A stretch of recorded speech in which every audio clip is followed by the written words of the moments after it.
Todd. Todd. That's all I got to say. Todd.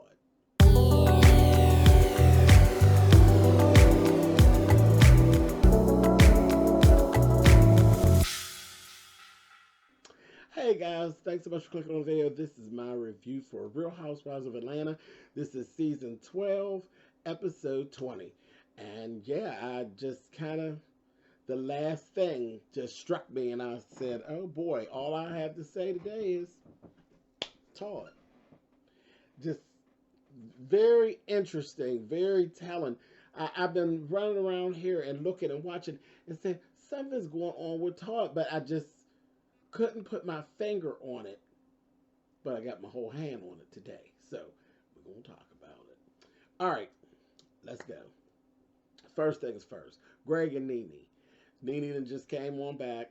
She's sitting down talking to Greg about what went on. You know, the normal Greg and Nene thing.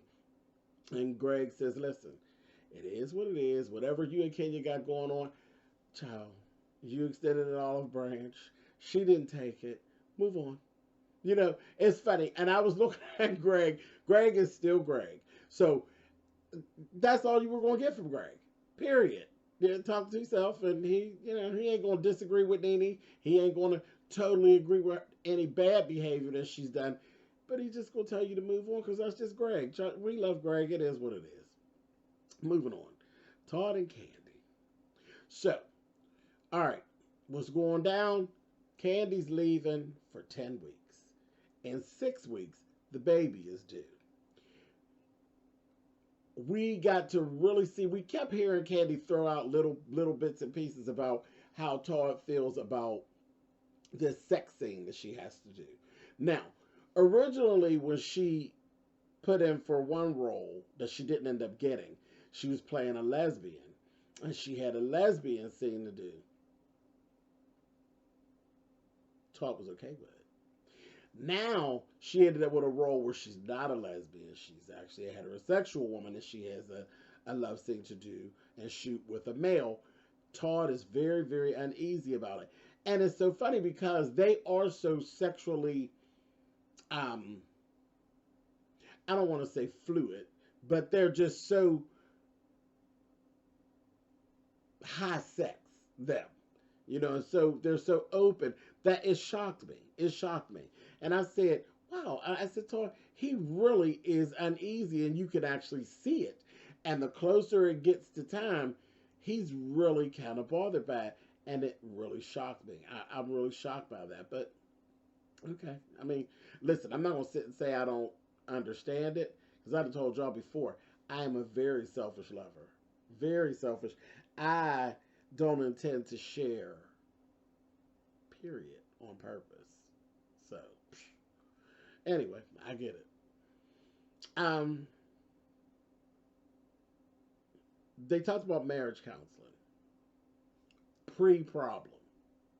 Before they even have any problems, they want to go ahead and do some counseling. Excuse me, but you all are 2 children, a wedding, and a couple years late. You all had problems pre-marriage. Y'all had problems, and the problem was Mama Joyce. It was a problem that never got solved. It was hidden for a little bit when Todd's mother passed away. But, honey, pardon my French, but the bitch is back, honey. Joyce is back to showing out, and Todd is back to feeling left out. You know, again, his mother passed away. The grieving portion is over, and we back to business as normal. I've seen it. I don't like it. I never did like it. I never thought it was fair. But again, you walked across the broom, you walked down the aisle, and all of that. So it kind of, that's that where you made your bed and now you kind of laying in it. It just is what it is. But no, y'all aren't pre-problem. Y'all had a problem before y'all actually even married. So yeah, get y'all butts into counseling, and yeah. And as we go forward, we're gonna talk about it anyway. Cynthia and Nene. Cynthia stops down at Nene's store, and they both were dressed in this animal print, and they were just having themselves a kiki and having a good time, happy to be back in each other's lives. And there was a whole point where Cynthia did her impersonation that she was going to do in Greece of Nene. And Nene, she had a ball with it and thought it was really funny and really enjoyed it all the way up, all of it. Like, she had no problem with it at all. So she kind of jumped the gun and acted like a bitch for no reason. She really did. And then Portia actually had pulled up, and they laughed and kee-heed and talked about the fact that that she lives close and everything, and that she was having an event, and that they said they were going to come. And she was excited. So I was like, okay, cool. So, all the girls, things are going pretty good. Kenya goes and talks to the investment planner.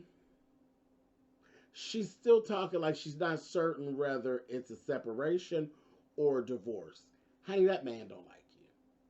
That man doesn't like you, and quiet as kept, you can say what you want. You're getting to the point where you're realizing you don't like him either. Okay? So that's what that's given. Because you ain't liking him very much either. And it's understandable because he's mean and he's nasty. Very nasty. Again, I've said this 1,000 times this season. I am not a huge Kenya Moore fan. You all know that.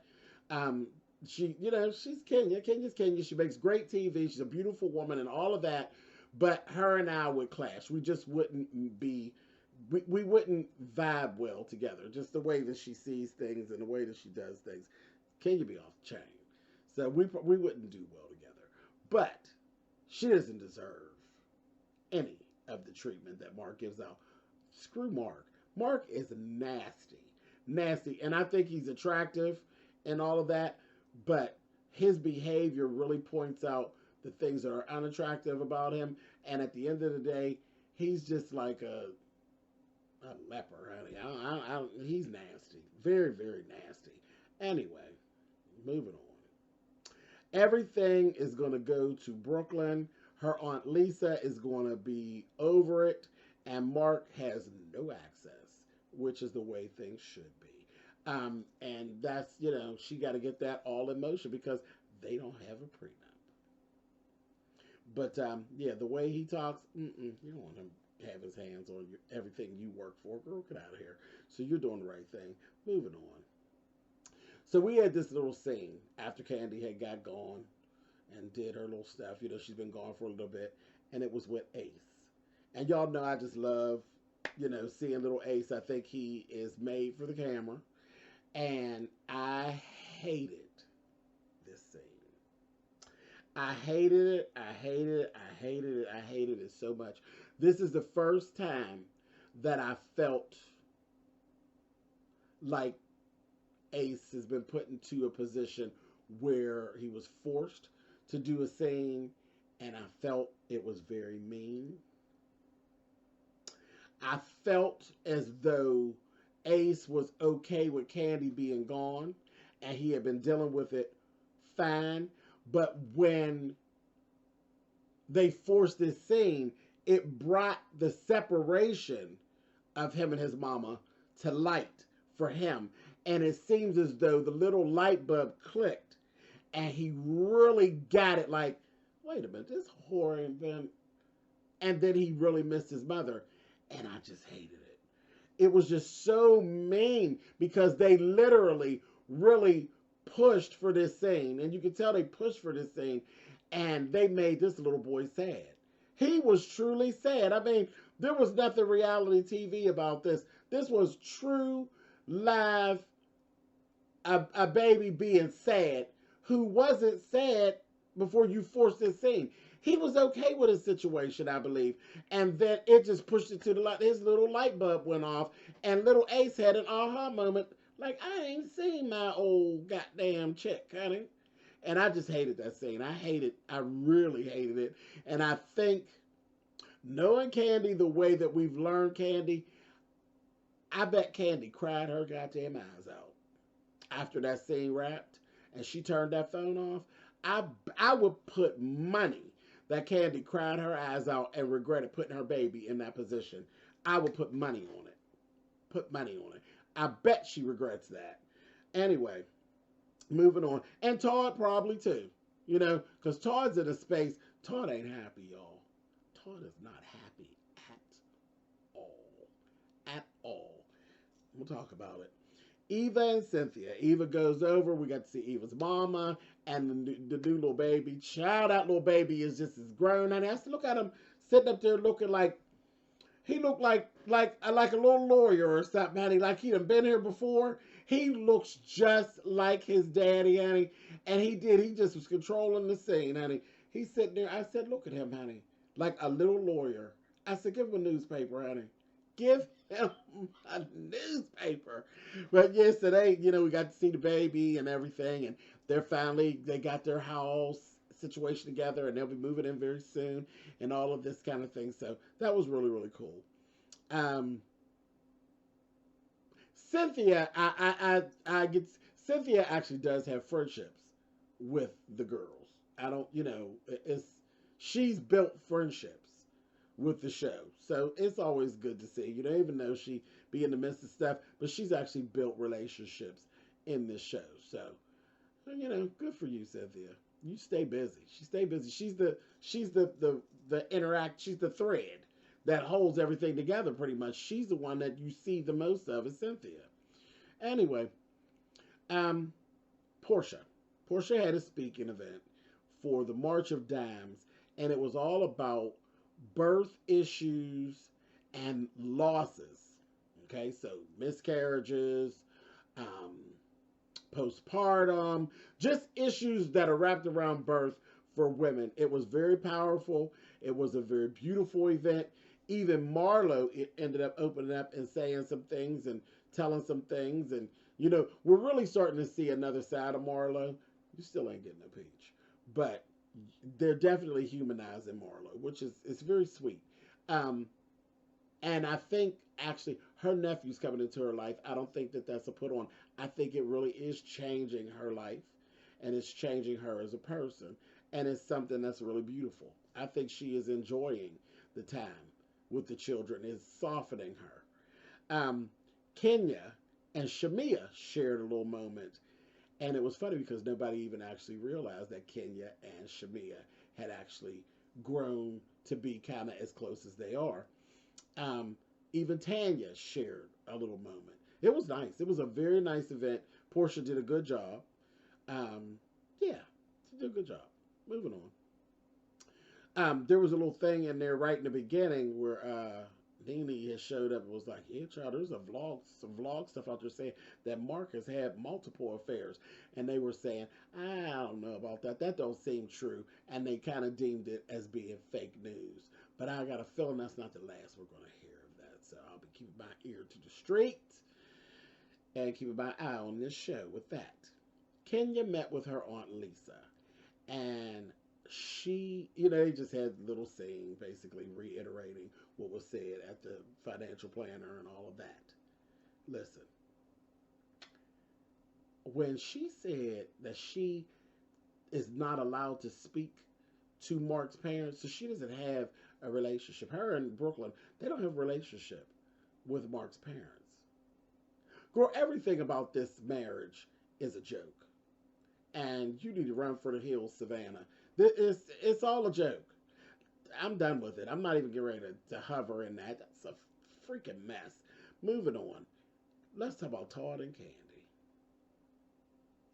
So Candy did the scene and all of that. Baby, Todd is completely in his feelings. Completely in his feelings. They were having this conversation. I kept saying, Todd, you're coming across a little mean. And Candy was tiptoeing around Todd a little bit. And then I started to pick up on something. Todd is unhappy as a person. He is unhappy, and it's ugly to say, but he's jealous. He is jealous. He stopped chasing, and we watched this happen. You know, I was like, wow, it just is coming to words. We watched him. He stopped chasing his dreams. and doing the things that makes him happy. Remember, Todd comes from production. Todd wanted to be, he wanted to make movies and he wanted to make programming and all of this. Not all of this restaurants and trucking companies and all. Like he said it, he stopped chasing his dreams and he is not happy chasing money. That's what he's done. He has went and started chasing things to make money to appease Joyce and the viewers and all the people who basically thought that he wanted Candy for her money. So he's been running around trying to prove himself. So he's making money moves. He make money moves, but all money ain't good money. He's not happy because making the money, that's fabulous, but it's not filtering into his soul. His soul is aching because he's a creative person. And what he's doing is not feeding his creativity at all. Yes, you have a restaurant and you come up with the little menu items and some of that stuff, and you and Candy work. You get your little creative there. But no, Todd is a person who wanted to create programming and see it all unfold. He wanted to do the play and he wanted to do movies. His creative isn't being fed, and he's very, very unhappy. They went and they started doing like flashbacks, and I looked, you could actually see Todd, he's aging. Todd got to get a handle on this, and I mean right away. Right away. So yes, they do need to go into counseling. You know how to make money. It's time to shift it and work it into what it is that your passion is. If you don't do it, it's going to destroy them flat out. Right now, he's unhappy. I feel so bad for him. And it's bad to say, he's jealous of Candy because her dreams are coming true. Not to a point where like he wants to sabotage her or anything like that, but there is an envy that is evident. Her dreams are coming true. Lifelong goals. She is a singer. She is a fierce songwriter, but she always wanted to be an actress.